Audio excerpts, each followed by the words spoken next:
साल 1914। एक छोटा सा आइलैंड जहां ना कोई शहर है ना इंसानों की भीड़, सिर्फ एक लाइट हाउस है और एक रहस्य जो समंदर की गहराइयों में छिपा है। फिल्म शुरू होती है एक शिप को दिखाते हुए जो साउथ अटलांटिक ओशन के रास्ते अपनी मंजिल की तरफ बढ़ रहा है। उस शिप पर एक वेदर ऑफिसर था, डेविड। वो लोग एक ऐसे आइलैंड की तरफ जा रहे थे जो अटलांटिक ओशन के सबसे गहरे हिस्सों में छिपा हुआ था। सरकार ने डेविड को वहां भेजा था ताकि वो उस आइलैंड के बदलते मौसम का ऑब्जर्वेशन कर सके, मौसम के अजीब बदलावों को समझने के लिए, और फिर वापस लौट आना था। कैप्टन अपने शिप पर डेविड को उस आइलैंड तक ले जा रहे थे, साथ में 1 साल का खाना और जरूरत का सारा सामान भी था। लंबे सफर के बाद आखिरकार वो आइलैंड तक पहुंच गए। वो लोग बोट की मदद से आइलैंड पर उतरे, साथ ही अपना जरूरी सामान भी ले आए। आइलैंड पर एक लाइट हाउस था और एक छोटा सा घर जहां डेविड को रहना था, क्योंकि इससे पहले भी एक वेदर ऑफिसर यहां रहता था, लेकिन अब उसकी ड्यूटी का वक्त खत्म हो चुका था। आज से डेविड इस आइलैंड का नया वेदर ऑफिसर बन गया था और पुराना ऑफिसर रॉबर्ट अब कैप्टन एक्सेल के शिप में घर लौटने वाला था। लेकिन उस घर में जाकर वो लोग हैरान रह गए। किसी भी इंसान का नामो निशान नहीं था। रूम के अंदर फर्नीचर बिखरे हुए थे, सब कुछ उल्टा पुल्टा था। शायद लाइट हाउस में कोई हो सकता है।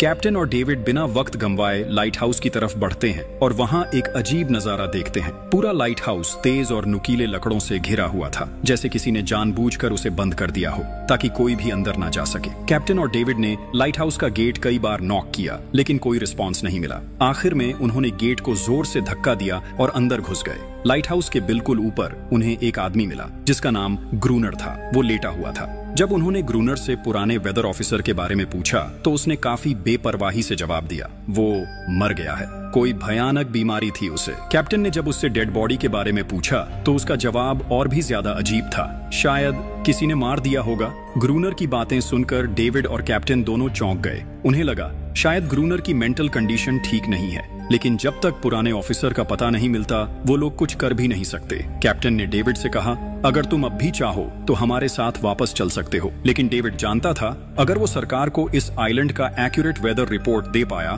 तो उसे काफी पैसे मिल सकते हैं, और पैसे की उसे वैसे भी जरूरत थी। शायद ये जगह उतनी सेफ नहीं है जितनी दिखती है। कैप्टन के जाने के बाद डेविड ने घर को थोड़ा सेटल किया, रहने लायक बनाया। रूम के एक ड्रॉर में उसे एक डायरी मिली पुराने ऑफिसर की। उस ऑफिसर ने 1913 में इस आइलैंड पर कदम रखा था। डायरी में आइलैंड के बारे में बहुत कुछ लिखा था, लेकिन सब कुछ साफ नहीं था। कुछ बातें अधूरी थीं। डेविड हर लाइन को ध्यान से पढ़ता गया। डायरी में कुछ अजीब तरह के जानवरों के स्केचेस भी बने थे। डेविड को समझ नहीं आया उसने ऐसी तस्वीरें क्यों बनाई थीं। शायद वो अकेला था और टाइम पास के लिए ऐसा किया होगा। डायरी के एक पेज पर उसकी वाइफ की फोटो भी लगी थी। डेविड वो डायरी पढ़ते पढ़ते थक गया और धीरे धीरे उसकी आंख लग गई। अगली सुबह डेविड ने अपना काम शुरू कर दिया, लेकिन समुद्र के पास पहुंचते ही उसके कदम रुक गए। चट्टानों के बीच कुछ पत्थर अजीब तरीके से सजाए गए थे और उनके बीच कुछ सी शेल्स भी रखे थे, अजीब पैटर्न में। डेविड ने सोचा शायद ये सब ग्रूनर ने किया हो।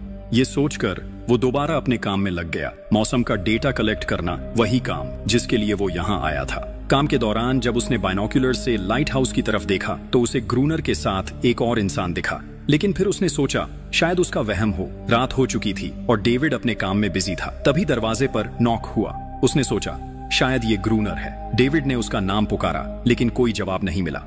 हाथ में लैंप लेकर जैसे ही डेविड आगे बढ़ा उसके कानों में कुछ अजीब सी आवाजें गूंजने लगी, और फिर उसने देखा गेट के नीचे से किसी अजीबोगरीब प्राणी का हाथ अंदर आने की कोशिश कर रहा था। वो हाथ इंसानी नहीं था। डेविड का दिल दहशत से भर गया। वो तुरंत बेसमेंट की तरफ भागा और वहां जाकर छुप गया। कुछ ही देर में वो रहस्यमयी क्रीचर घर के अंदर घुस चुकी थी। वो छुप छुप के डेविड को ढूंढ रही थी। बेसमेंट की एक छोटी सी क्रैक से उस क्रीचर की भयानक आंखें डेविड को घूरने लगी। डेविड ने एक छुरी उठाई और जैसे ही वो आंखें उस क्रैक के सामने आईं, उसने पूरी ताकत से छुरी घुसा दी। वो क्रीचर चीख के भाग गई, लेकिन वो कभी भी वापस आ सकती थी। डेविड ने बेसमेंट का गेट मजबूती से बंद किया, रस्सी से कस के बांधा और पूरी रात वहीं जागकर बिताई, दहशत के साए में। अगली सुबह जब डेविड घर से बाहर गया तो उसने रेत पर कुछ निशान देखे, पैरों के निशान, पर इंसान जैसे नहीं थे। बिल्कुल साफ था ये किसी इंसान का काम नहीं था। वो निशान सीधे समुंदर की तरफ जाकर खत्म हो गए थे। अब डेविड को सब समझ आ गया था क्यों ग्रूनर ने लाइट हाउस के चारों ओर नुकीले लकड़े लगाए थे, शायद उसी अजीब क्रीचर के लिए। और अब डेविड जान गया ये घर उसके लिए बिल्कुल भी सेफ नहीं है। शायद वो क्रीचर आज रात फिर से लौट कर आएगा। डर के मारे डेविड लाइट हाउस की तरफ दौड़ता है। ग्रूनर को चिल्लाकर कहता है, गेट खोलो, मुझे अंदर आना है। था डेविड निराश होकर वापस लौटता है। लेकिन अब उसे अपना घर सुरक्षित बनाना होगा। उसने घर की हर एक विंडो को लकड़ी से बंद कर दिया, हर तरफ नुकीले लकड़ों से घेरा बनाया और गेट के बाहर पुराने कागज और किताबें रखी। फिर उन पे तेल छिड़क दिया ताकि अगर वो क्रीचर वापस आए तो उसे आग से डरा के भगाया जा सके। लेकिन एक बात थी जो डेविड अब तक नहीं जानता था, और ये बात उसे आज रात पता चलने वाली थी। किस्मत से उसे घर के अंदर एक पुराना बॉक्स मिला। उस बॉक्स में एक गन थी और बहुत सारी बुलेट्स। ये देखकर उसे थोड़ी हिम्मत मिली, लेकिन डर अब भी जिंदा था। जैसे जैसे सूरज ढलने लगा, रात का अंधेरा हर तरफ छा गया। डेविड गन हाथ में लिए घर के एक कोने में चुपचाप बैठा था। उसकी सांसें तेज थीं।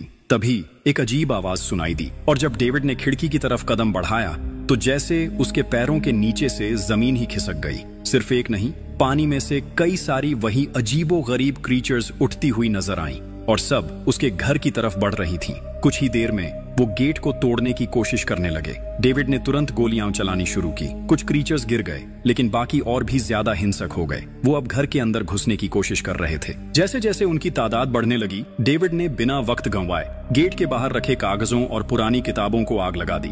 आग देखकर वो क्रीचर्स डर के मारे वापस समुद्र में लौट गए। लेकिन अब वही आग डेविड के घर तक पहुंच चुकी थी। घर में आग लग चुकी थी, और क्योंकि पूरा घर लकड़ी का बना था, आग बिजली की तरह फैल गई। डेविड ने तुरंत एक चादर में लपेटकर खुद को बचाया, गेट तोड़कर बाहर निकला और लाइट हाउस के पास एक बड़े पत्थर के पीछे छुप गया। उसका दायां हाथ बुरी तरह जल चुका था। किस्मत से उसी वक्त बारिश शुरू हो गई। आग धीरे धीरे बुझने लगी, लेकिन पूरी रात की बारिश के बाद भी सुबह तक डेविड अपना घर नहीं बचा पाया। पूरा घर जलकर लगभग राख हो चुका था। अब अगर डेविड को जिंदा रहना है तो उसे लाइट हाउस में पनाह लेनी होगी। उसने अपनी राइफल उठाई और लाइट हाउस के पास के पत्थरों के बीच छुप गया। जब ग्रूनर पानी भरने के लिए लाइट हाउस से बाहर निकला तो डेविड उसके पीछे पीछे चल दिया। इरादा था उसे गन पॉइंट पर ले जाकर लाइट हाउस के अंदर घुसने का, लेकिन अचानक जब ग्रूनर ने उस पर गन तानी, तभी एक अजीब सा क्रीचर जो ग्रूनर के पास ही था उस पर हमला कर दिया। वो क्रीचर ग्रूनर का रक्षक था। ग्रूनर ने तुरंत डेविड को रोका और कहा,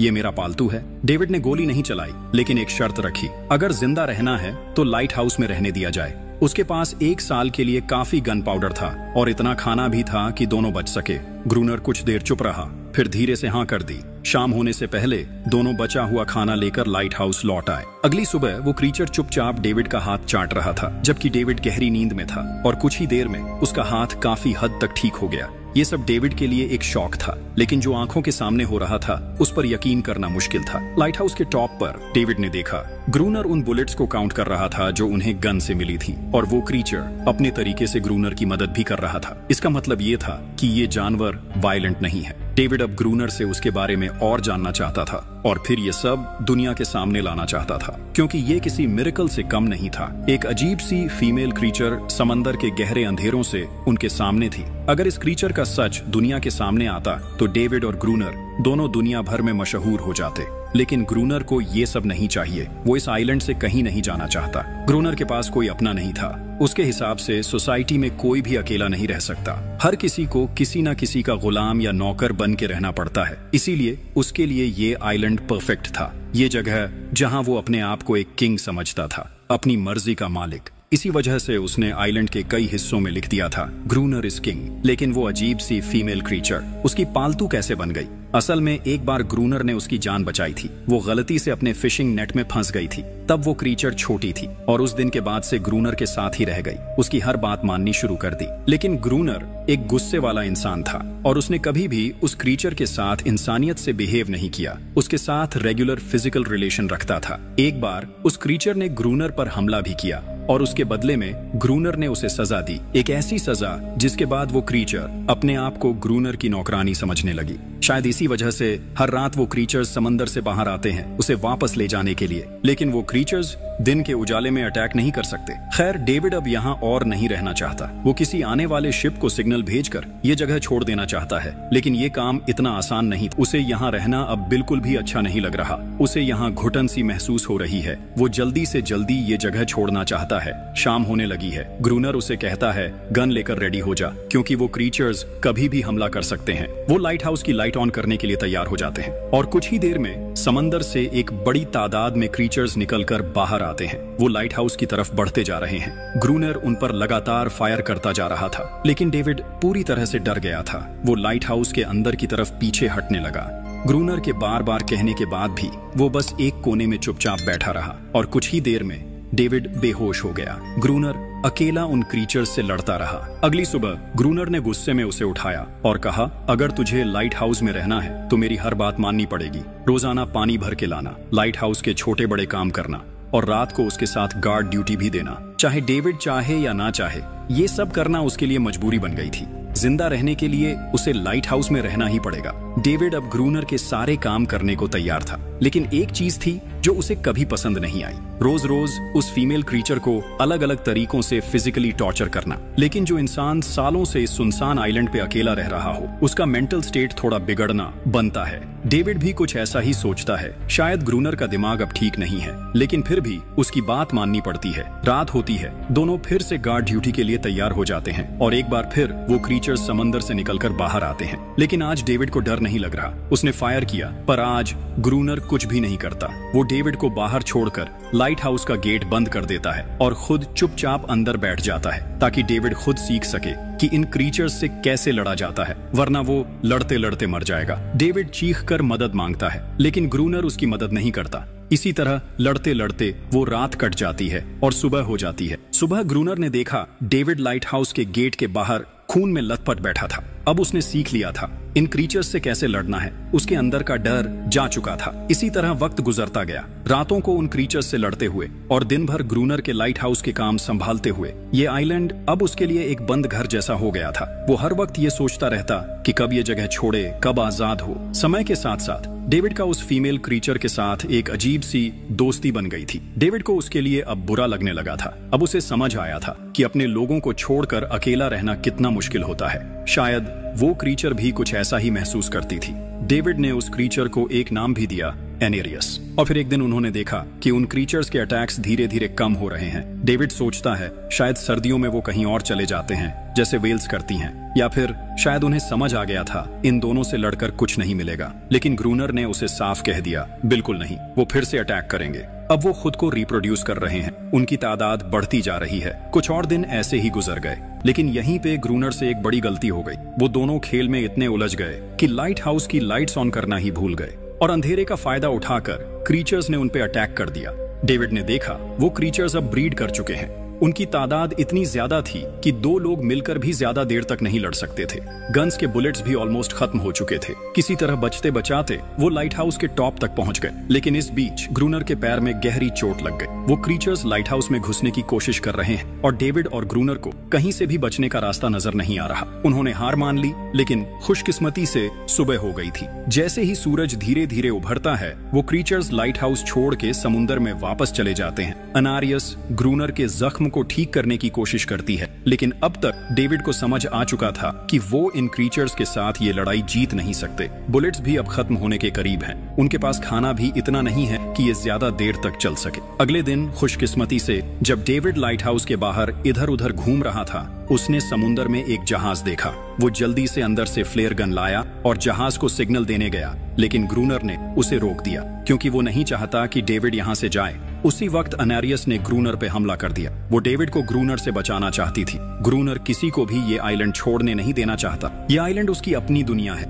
लेकिन अनारियस को वो खास तौर पे मारता था, जो डेविड को बिल्कुल पसंद नहीं था। एक दिन डेविड ने अनारियस को एक छोटी टॉय बोट गिफ्ट में दी, जो उसने वेल की हड्डियों से बनाई थी। शायद इससे अनारियस का मन थोड़ा हल्का हो जाए। लेकिन जब अनारियस ने उस बोट को देखा, तो वो डेविड को आइलैंड के एक ऐसे कोने में ले गई जहां वाकई एक असली बोट रखी थी। जब डेविड ने उस बोट के बारे में ग्रूनर से पूछा, तो उसने कहा हाँ, उसे ऑलरेडी पता था कि आइलैंड के उस हिस्से में एक बोट है। कुछ महीने पहले एक आर्म्स स्मगलिंग शिप जो बहुत सारा गोला बारूद ले जा रही थी, समुद्र में आई तूफान की वजह से इसी आइलैंड के पास डूब गई थी। कुछ लोग इस आइलैंड तक बोट के थ्रू जिंदा पहुंच गए थे, लेकिन सुबह होने से पहले उनमें से कोई भी जिंदा नहीं बचा। सभी उस क्रीचर का शिकार बन गए। ये सब सुनते ही डेविड के दिमाग में एक प्लान आया। उनके पास एक डाइविंग सूट जैसा कुछ था। अगर उनमें से कोई उस सूट को पहनकर समुद्र के उस हिस्से में डाइव करे, तो हो सकता है उन्हें कोई बुलेट्स या डायनामाइट मिल जाए, जिससे उन मॉन्स्टर्स से लड़ना आसान हो जाए। लेकिन ग्रूनर ने इस बात से सीधा मना कर दिया। वो उस समुद्र के पास भी नहीं जाना चाहता था,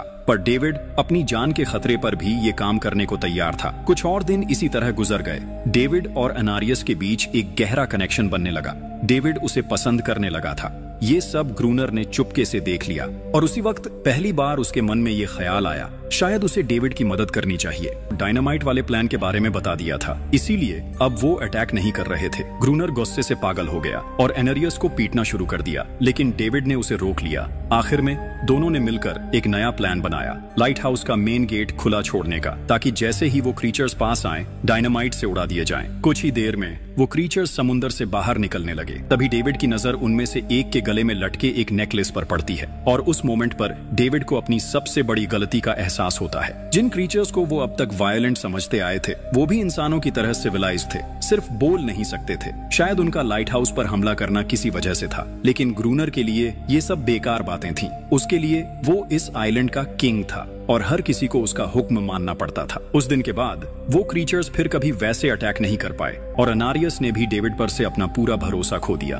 गुस्से से पागल डेविड तुरंत लाइट हाउस की तरफ भागता है और ग्रूनर से टकरा जाता है, उससे लड़ने लगता है। क्यों किया तूने ये सब? ये लोग तो बस शांति चाहते थे। लेकिन ग्रूनर इतना वायलेंट हो चुका था कि उसने डेविड को मारने का फैसला कर लिया। हाथ में एक्स लेकर जैसे ही वो डेविड पर वार करने जा रहा था, डेविड ने उसे उसके असली नाम से पुकारा, रॉबर्ट। ये सुनकर ग्रूनर एकदम रुक गया। असल में रॉबर्ट ऐसा इंसान कभी था ही नहीं। अब वो आइलैंड पर भी और समुंदर में भी आजादी से जी सकते थे।